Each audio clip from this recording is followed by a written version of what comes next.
अमीर घमंडी ननंद के ससुराल आई गरीब भाभी। मंगले जे दिले न चढ़िए, हंस हंस सूली उत्ते चढ़े गबरू। मांग लीजिए दिल लेना चढ़िए, हंस हंस सूली उत्ते चढ़े गबरू। दिल तेनू दे दिता मैं ता सोनिया, जान तेरी कदमा च रख होई है। OMG, just looking like a wow! Mini, तुम्हें कोई हक नहीं बनता इतनी सुंदर देखने का। बट मैं इतनी सुंदर हूँ, मैं क्या करूँ? मिनी शीशे के आगे बैठी हुई मेकअप करते हुए अपनी तारीफ कर रही होती है। इतने में उसकी भाभी बबीता झाड़ू लेकर कमरे में आती है और पंखा बंद करके झाड़ू लगाने लगती है। तभी गुस्से में मिनी झाड़ कर बोलती है, अरे ओ मेरी गरीब भाभी, अंधी हो गई हो क्या? तुम्हें दिखाई नहीं देता मैं यहाँ मेकअप कर रही हूँ, फिर भी पंखा बंद कर दिया। माफ करना मिनी दीदी, मैंने ध्यान नहीं दिया। मैं देख रही हूँ आजकल तुम्हारा ध्यान न किसी भी काम में लग रहा है और न ही तुम्हारा ध्यान यहाँ रहता है। कहाँ रहता है तुम्हारा ध्यान आजकल? मम्मी ने तुम जैसे 2 कौड़े की गरीब को मेरी भाभी बना दिया, वरना तुम्हारी तो औकात भी नहीं थी इस घर की बहू बनने की। मिनी अपनी गरीब भाभी पर खुद के अमीर होने का घमंड दिखाती है, जिस वजह से बबीता की आंखों से झरझर आंसू गिरने लगते हैं और वो रोते हुए किचन में आकर बर्तन मांजने लगती है। क्यों भगवान, क्या मैं इतनी बुरी भाभी हूँ जो मेरी मुझे देखना भी पसंद नहीं करती? काश कि मैं उसे दिखा पाती कि मेरे दिल में उसके लिए क्या जगह है। बबीता जल्दी से नाश्ता बना दो, आज मुझे ऑफिस जल्दी निकलना है। क्या बात है, तुम इतनी उदास क्यों हो? अगर मैंने संदीप जी को बता दिया तो कहीं मेरी वजह से दोनों भाई बहन के रिश्ते न बिगड़ जाए। इससे अच्छा मेरा चुप रहना है। बबीता संदीप को कुछ नहीं बताती। ऐसे ही दिन बीतता है और अब मालिनी मिनी की शादी के लिए रिश्ता देखने लगती है। बहू, कल तेरी ननद को देखने रिश्ते वाले आ रहे हैं, उसे अच्छे से तैयार कर देना। जी माँ जी, मैं मिनी दीदी को एकदम अच्छे से तैयार करूंगी, रिश्ते वाले भी उन्हें देखते रह जाएंगे। तभी घमंड से मिनी अपनी गरीब भाभी को देखकर कहती है, ओहो, तुम करोगे मुझे तैयार? मेकअप का बेस भी नहीं पता होगा। बस जब देखो सस्ती सी 10-5 रुपए वाली फेयर लवली पोत लेती हो। यू नो व्हाट भाभी, तुम ये 5-10 रुपए की चीज ही डिजर्व करती हो, गरीब घर से जो हो। मिनी, ये क्या तरीका है अपनी भाभी से बात करने का? ओ प्लीज मम्मी, आप तो कुछ बोलिए ही मत। अगले दिन मिनी को देखने वाले आते हैं और रिश्ता पक्का हो जाता है। थोड़े दिन में हल्दी मेहंदी लगना भी शुरू हो जाती है और बड़े ही धूमधाम से मिनी की शादी हो जाती है। अच्छा मम्मी, मैं चलती हूँ। भैया, आई मिस्ड यू। मुझे भी तेरी बड़ी याद आएगी मेरी बहन। समधन जी, संदीप बेटा, आप सभी मिनी की चिंता मत कीजिए, बहू नहीं बेटी लेकर जा रही हूँ। फिर जैसे ही बबीता अपनी ननद को गले लगाने के लिए आगे बढ़ती है, मिनी गाड़ी में बैठ जाती है। तभी सुजाता कहती है, मालिनी, आपसे गुजारिश है, वक्त निकाल कर हमारे घर कभी आइएगा, साथ बैठकर बातें करेंगे, घूमना फिरना होगा। जी समधन जी, हम सभी जरूर आएंगे। इसी तरह से वक्त बीतता है और मालिनी अपनी बहू और बेटे के साथ अपनी बेटी के ससुराल आती है। आइए समधन जी, आप लोगों को यहाँ देखकर बड़ी खुशी हुई। उफ, माँ को मेरी इस गरीब भाभी को मेरे ससुराल आने की क्या जरूरत थी? बबीता अपनी ननद की सास के पांव छूती है। प्रणाम माँ जी। खुश रहो बबीता बहू। ये देखकर मिनी की ननद चारों तंज कसती है। बबीता भाभी, बहू तो आपके जैसी संस्कारी होनी चाहिए। आपने कैसे आते ही मम्मी के पैर छुए, और एक आपकी ननद है यानी कि हमारी भाभी, ना तो वो कभी मम्मी के पाँव छूती है, ना कभी साथ बैठती है, बस दिन भर लीपा पोती में ही लगी रहती है। आई मीन टू से मेकअप में। अपनी ननद को खुद पर ऐसे हंसता देखकर मिनी बुरी तरह से चिढ़ जाती है। चारों की बच्ची, इसे तो मैं बताऊंगी, मगर मेरी इस गरीब भाभी को भी मम्मी जी के सामने दिखावा करना था, वरना महान कैसे बनती। अरे बहू, ये तुम अपने आप में क्या बड़बड़ा रही हो? देखो, तुम्हारे मायके वाले ननद के ससुराल आए हैं, नाश्ता पानी तो कराओ। जी सासू माँ। फिर ननद उन्हें नाश्ता ला कर देती है, मगर अपनी गरीब भाभी के प्लेट में वो जानबूझकर सस्ता सा बिस्किट और 5 रुपए वाली नमकीन रख कर लाती है। अरे बहू, ये तुम अपनी भाभी के नाश्ते में क्या लाई हो? वो क्या है ना सासू माँ, गरीब घर की है वो, इसलिए उन्हें हमेशा से सस्ती नमकीन बिस्कुट की आदत रही होगी, तो महंगा नाश्ता हजम नहीं होगा। ननन जी ठीक कह रही है माँ जी। बबीता एक पल में ही समझ जाती है कि उसकी अमीर नंद उसे नीचा दिखा रही है। फिर भी वो बबीता मुस्कुराकर अपनी ननन की तरफ देखती है तो वो मुंह बना लेती है। लगता है मिनी दीदी अकेले थक गई हैं। मिनी, तो बबीता भाभी अपनी नंद ससुराल में आई हैं, तो बताओ क्या बनाओगी खाने में? प्रतीक, मैंने कोई 5 स्टार होटल नहीं खोला है और ना ये कहीं भी स्पेशल आ रही हैं। छोले पड़े हुए हैं, मैं चावल बना दूंगी, सब खा लेंगे। अरे बहू, ये तुम कैसी बातें कर रही हो? तुम्हारी माँ, भाभी, भैया पहली बार हमारे घर आए हैं और तुम उन्हें बासा खाना खिलाओगी? जाकर पूरी, कचौड़ी और ताजे छोले बना लो। माँ जी, मैं मिनी दीदी की मदद करा देती हूँ। वैसे भी बैठी बैठी क्या कर रही हूँ। बबीता अपनी ननद के साथ किचन में आ जाती है, जहाँ मिनी उसे बहुत सुनाती है। मेरी करीब भाभी, आखिर तुम साबित क्या करना चाहती हो कि तुम कितनी महान हो? हाँ, तुम्हें तो बड़ा मजा आ रहा होगा ना अपनी ननद को उसके ससुराल वालों के सामने नीचा दिखाकर। ऐसा नहीं है मिनी दीदी, मैं तो बस। इतने में मालिनी भी वहाँ आ जाती है। अरे क्या हुआ मिनी बेटी, क्यों बेचारी बहू को सुना रही है? माँ, किसने कहा था आपको मेरी गरीब भाभी को मेरे ससुराल लाने को? आप और भैया आ जाते। अरे समधन जी, कहाँ रह गई आप? जी आई। मिनी, बबीता तुम्हारी भाभी है। अपने मायके में तो तुमने इस बेचारी की इज्जत कभी भी नहीं की, कम से कम अपने ससुराल वालों के सामने तो थोड़ी इज्जत रख लो। ये बोलकर मालिनी बाहर चली जाती है। तभी मिनी कहती है, अब खड़ी क्या हो? बर्तन मांजो और खाना भी बनाओ। तुम तो मुफ्त की रोटियां तोड़कर अपने ससुराल चली जाओगी, मगर मेरी सासू माँ मुझे ताने देकर खा जाएंगी। वैसे भी किसी का खाओ तो उसका कर भी देना चाहिए। ये सुनकर बबीता सारे गंदे बर्तन मांजकर सभी के लिए खाना भी बनाती है और मिनी कहती है, तौबा तेरा जलवा, तौबा तेरा प्यार, तेरा इमोशनल अत्याचार। गुड जॉब मिनी, क्या इमोशनल ब्लैकमेल किया तुमने अपनी भाभी को, सारा काम करने से बच गई। अरे बहू, खाना बन गया हो तो लगा दो। जी जी मम्मी जी लाई। मिनी अपनी भाभी का बनाया हुआ खाना टेबल पर लगा देती है, जिसे खाकर सभी खूब तारीफ करते हैं। अरे वाह मिनी बहू, आज तो तुमने बड़ा ही स्वादिष्ट खाना बनाया है, होटल भी फेल हो गया। एकदम ठीक है मामी, वरना तो भाभी रोटी जेल के कैदी के खाने लायक बनाती है, एकदम कड़क। पता नहीं आज इतनी सॉफ्ट पूरी कैसे बना दी। ये सारा खाना तो बबीता ने बनाया है। अब मैं अपनी बेटी की बुराई उसकी सास ननद से क्या ही करूं। अरे बहू, तुम क्यों दूर खड़ी हो, तुम भी बैठ जाओ, खाओ ना। सासू माँ, भाभी मेरे साथ बैठकर खा लेंगी। वैसे भी आप सभी के खाने के बाद मैं अकेले बैठकर खाऊंगी क्या? तो कोई चाहिए ना मुझे साथ में। और वैसे भी भाभी गरीब घर से है, तो इसलिए उन्हें इतनी महंगी मेज पर खाने की आदत नहीं है। इस तरह से अपने ससुराल वालों के सामने भी मिनी अपनी भाभी के गरीब होने का मजाक बनाती है, जो सभी को बहुत बुरा लगता है। अगले सुबह होते ही जब मिनी चाय बनाकर लाती है, तभी चारू चाय थोक कर कहती है, अठो भाभी, ये कैसी चाय बनाई है आपने?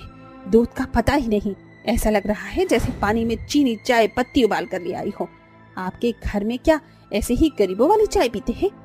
समझ में नहीं आता कि मम्मी ने आप में क्या देख लिया। चारू, तुम्हारी हिम्मत कैसे हुई मेरे मायके वालों को गरीब कहने की? हाँ? मिनी गुस्से में उसे बहुत सुनाती है।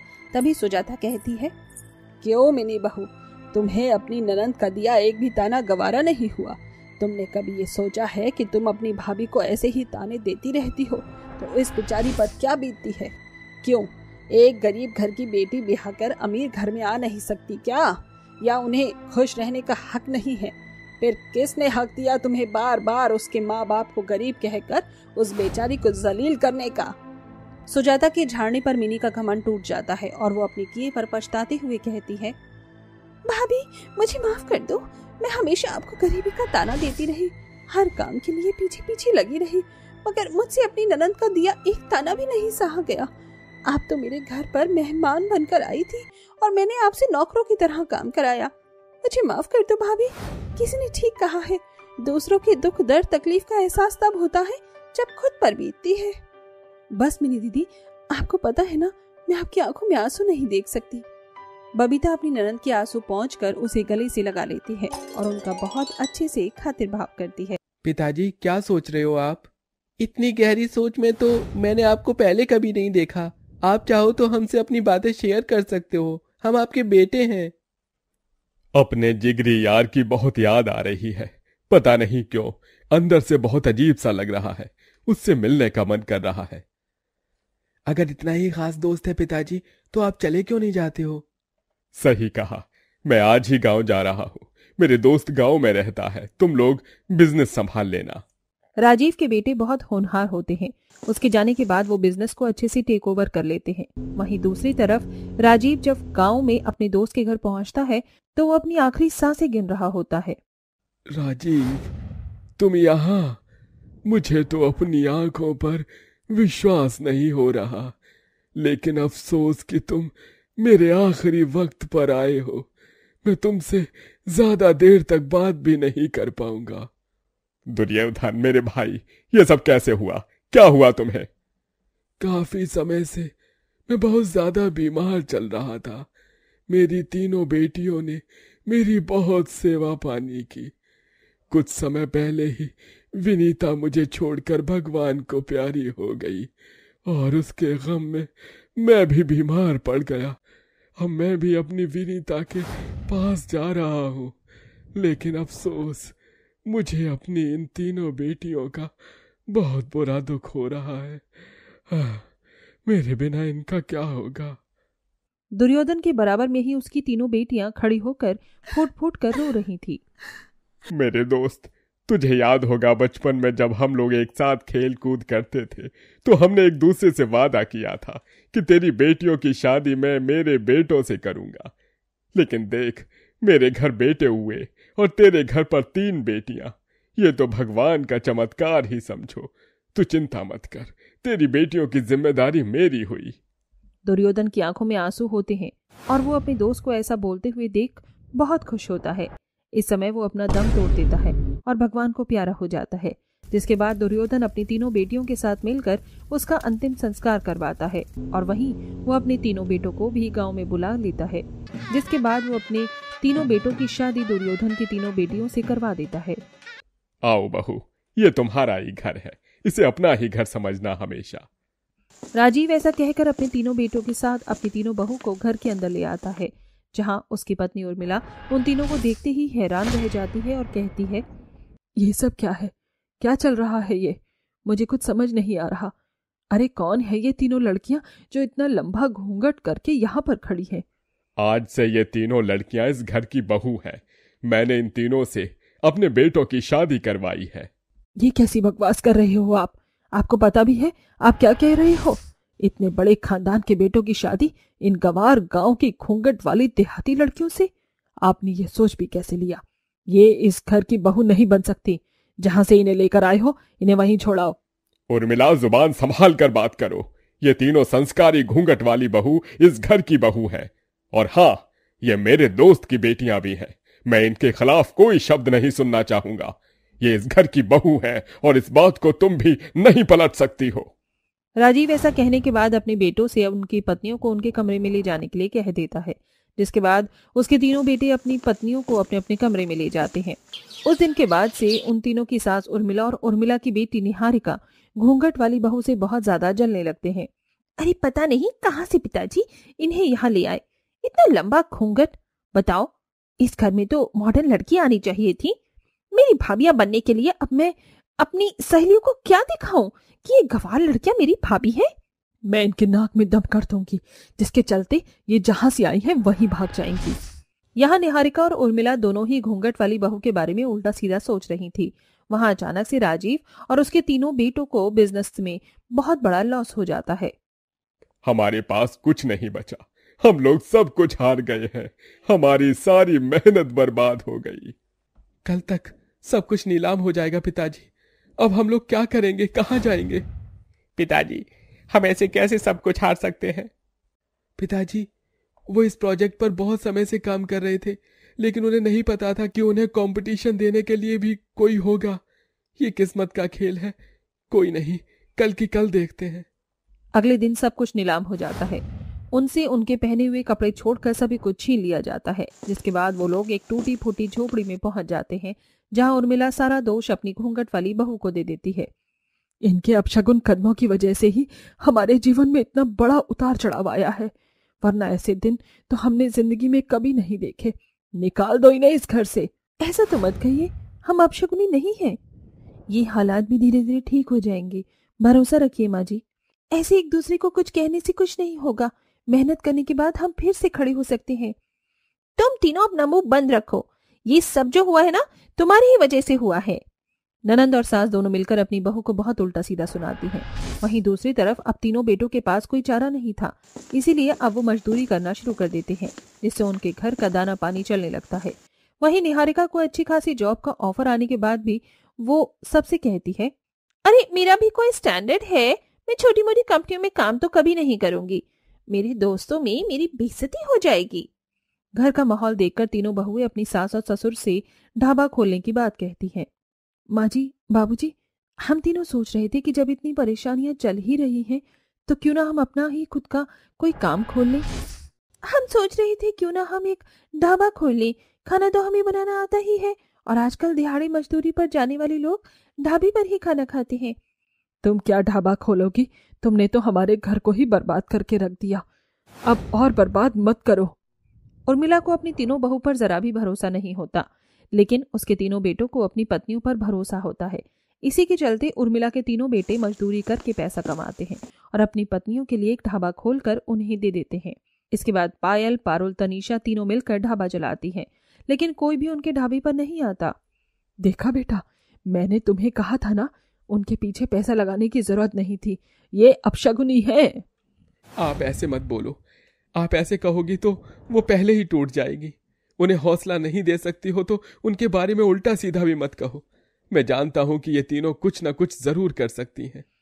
जहां एक तरफ घूंघट वाली बहू की सास उन्हें डिमोटिवेट करती है, तो वहीं उन तीनों के पति उन्हें बहुत मोटिवेट करते हैं, जिसके चलते वो अपने काम को और अच्छे से करने की कोशिश करती हैं। देखते ही देखते अब उनका ढाबा धीरे धीरे चलने लगता है और वो एक दिन का अच्छा खासा कमाने लगती हैं, जिसके चलते घर का खर्चा पानी बहुत अच्छे से निकल जाता है। तुम तीनों ने तो करके दिखा दिया, सही कहा, मेहनत हमेशा रंग लाती है। तीनों घूंघट वाली बहू का ढाबा बहुत फेमस हो जाता है और अब वहाँ कई सारे लोग आते हैं। इसी के चलते ढाबा अच्छा खासा चलता है और उनकी सारी परेशानियां दूर होने लगती हैं, जिसके चलते निहारिका और उर्मिला को भी अपनी गलती का एहसास होता है और वो अपनी तीनों घूंघट वाली बहू से माफी मांगती है। हमें माफ कर दो, हमने तुम्हें बहुत गलत समझा, हमें फर्श से अर्श पर लाने वाली तुम तीनों ही हो। मैंने और मेरी बेटी ने तुम्हें बहुत ताने दिए, जो कि हमें ऐसा नहीं करना चाहिए था। मुझे भी माफ कर दो भाभी, मुझे इतना बुरा बर्ताव करके आप लोगों को नहीं दिखाना चाहिए था। मैंने भी न जाने क्या क्या आपको कह दिया, अब मुझे अपनी गलती का एहसास है। सही कहा आप दोनों ने, जरूरी नहीं कि तरक्की सिर्फ पढ़ाई लिखाई से ही हो सकती है। अरे अगर इंसान अपना मन बना ले तो वो छोटे से बहुत बड़ा स्टार्टअप कर सकता है, जैसे कि हम तीनों ने अपनी मेहनत से एक छोटा सा ढाबा खोला और अब देखो कल हमारी एक बड़ी सी रेस्टोरेंट की ओपनिंग है। न्यू रेस्टोरेंट की ओपनिंग के बारे में सुनकर सभी लोग बहुत खुश होते हैं। अगले दिन तीनों घूंघट वाली बहू न्यू रेस्टोरेंट की ओपनिंग करती हैं और अब वो तीनों एक बड़ा सा रेस्टोरेंट चलाती हैं, जिसके बाद वो अपनी ससुराल में खुशी खुशी रहने लगती हैं और अब उर्मिला और निहारिका उन्हें कोई ताने भी नहीं देती।